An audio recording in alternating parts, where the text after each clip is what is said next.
Hello and welcome back. Today's story is from Disney's Pinocchio, Figaro's Day Out.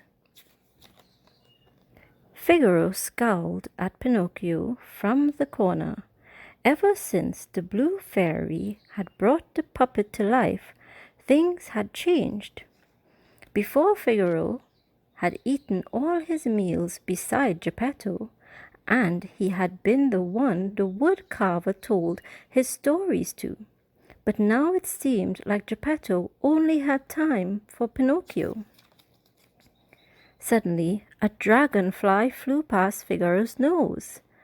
The kitten chased the bug through the cottage and out the front door, but before he could get his paw on it, the dragonfly flew out of his reach. Just then, Figaro heard a voice. "Here, kitty, kitty! Here, kitty, kitty!" Figaro happily trotted across the street to where a little girl stood with her mother. If Geppetto didn't have time for him, he'd get his snuggles somewhere else. "Oh, aren't you just the sweetest little kitty?" the girl said. "I'm Victoria. I wish I could keep playing with you, but it's time for me to go home." Giving Figaro one last rub between the eyes, the girl stood up and she and her mother walked away. Keeping his eyes on the girl, Figaro followed behind, weaving down street after street. Finally, Victoria and her mother reached a small building. Figaro tried to follow them inside, but the girl's mother stopped him. "Oh, please, Mama," Victoria pleaded. "I'll take good care of him. You know my rules," she said.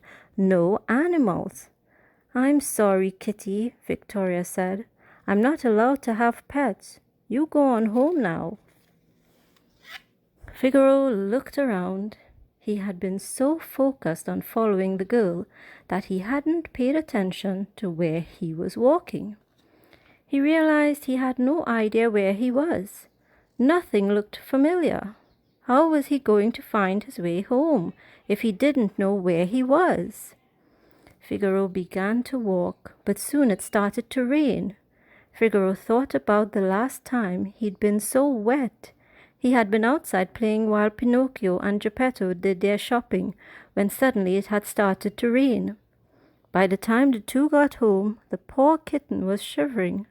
Pinocchio had carried him inside and dried Figaro off with a warm blanket. Suddenly, the little kitten's stomach began to grumble. It must be dinner time. A little way down the road, Figaro spotted a market.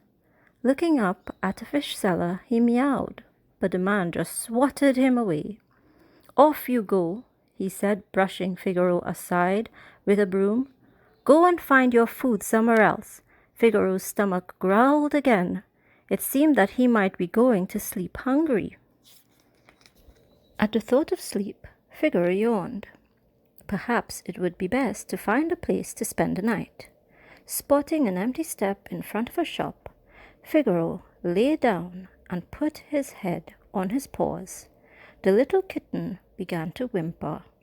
He had never been so cold, so hungry, so tired, or so lonely in his whole life. As he tried to get comfortable, Figaro thought of Pinocchio. Pinocchio had set up a nice spot near the fireplace for Figaro, and even saved his allowance for a cozy blanket. Figaro started to feel bad for being angry with Pinocchio. The next morning, Figaro awoke to the sound of someone calling his name. "There you are," Pinocchio cried. "Father and I have been looking for you all night." Suddenly, Pinocchio noticed that the little kitten was shivering. "Oh, you're freezing," he said. "Come along, we'd best get you home at once." Back at the woodcarver's workshop, Geppetto built up the fire and settled Figaro in his warm bed beside the fireplace. Pinocchio gave the kitten a big bowl of cream and a plate of fish. "There now," Pinocchio said. "You should be feeling better in no time."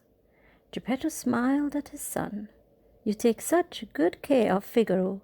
There's nothing left for me to do for him. You certainly love him, don't you?" Pinocchio sat down beside the kitten and began to pet him. "Oh, Figaro," he said, "what would we have done if we lost you? We do love you so." Figaro looked up at the boy, surprised. That was the first time Pinocchio had ever said he loved Figaro. But as Figaro thought of all the nice things Pinocchio had done for him, he realized the boy had been showing the kitten his love all along. Nuzzling Pinocchio, Figaro snuggled up on the boy's lap. Warm, dry, and with his belly full of food, the kitten began to drift off to sleep. Perhaps Pinocchio wasn't so bad after all. In fact, having another person love him sounded just fine to Figaro, and he realized he was starting to love the boy too. The end. Thank you for reading with me. Don't forget to subscribe for more stories. Goodbye.